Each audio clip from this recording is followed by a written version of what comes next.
कौवे की बुद्धिमता और अमृत कलश। गर्मी के दिन थे। सूरज आसमान में एक जलते हुए गोले की तरह चमक रहा था और धरती प्यास से सूख रही थी। ऐसे ही एक दिन कालू कौवा, जो अपनी बुद्धिमता के लिए दूर दूर तक प्रसिद्ध था, एक गांव से दूसरे गांव भटक रहा था, पानी की एक बूंद के लिए। उसका गला सूख चुका था और पंख थकान से भारी हो गए थे। वो उड़ते उड़ते एक सुनसान कुएं के पास पहुंचा। कुआं सूखा पड़ा था, बस तले में थोड़ी सी कीचड़ दिखाई दे रही थी। कालू निराशा से कांव कांव करने लगा। तभी उसकी नजर पास के एक छोटे हरे भरे जंगल पर पड़ी। उसने सोचा शायद वहां कोई तालाब या नदी मिल जाए। जंगल में उड़ते हुए उसने एक अजीब सी चमक देखी। वो चमक एक प्राचीन मंदिर के खंडहरों से आ रही थी, जो सदियों पुराना और लताओं से ढका हुआ था। कौतूहलवश कालू उस ओर उड़ा। मंदिर के भीतर एक छोटा सा कमरा था और उस कमरे के केंद्र में एक टूटे हुए पत्थर के आसन पर एक सुंदर नक्काशीदार अमृत कलश रखा हुआ था। कलश में पानी भरा था, लेकिन वो इतना गहरा था कि कालू की चोंच उस तक नहीं पहुंच पा रही थी।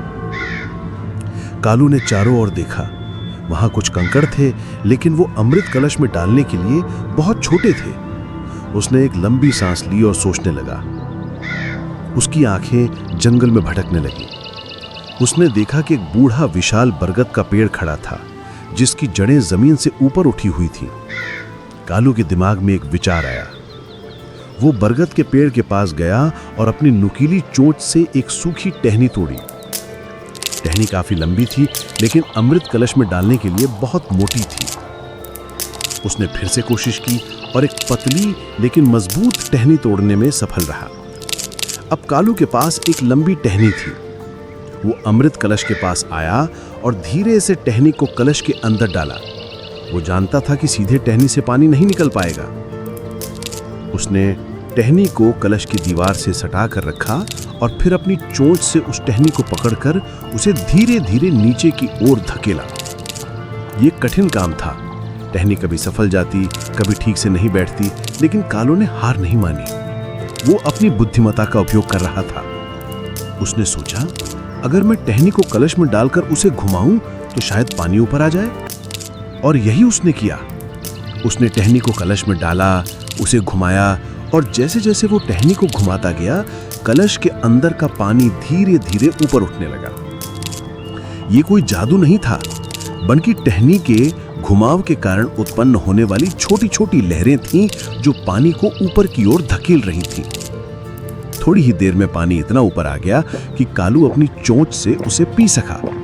उसने जी भर के पानी पिया और अपनी प्यास बुझाई। उसने अपनी सूखी टहनी को ध्यान से देखा, जिसने उसे जीवन दान दिया था। ये कहानी हमें सिखाती है कि कभी-कभी हमें सीधे समाधान नहीं मिलते। ऐसे समय में हमें रचनात्मक और धैर्यवान होना चाहिए। छोटे छोटे लगातार प्रयास और बुद्धिमता का उपयोग करके हम बड़ी से बड़ी समस्या का समाधान ढूंढ सकते हैं। हार ना मानना और अलग तरीके से सोचना ही सफलता की कुंजी है।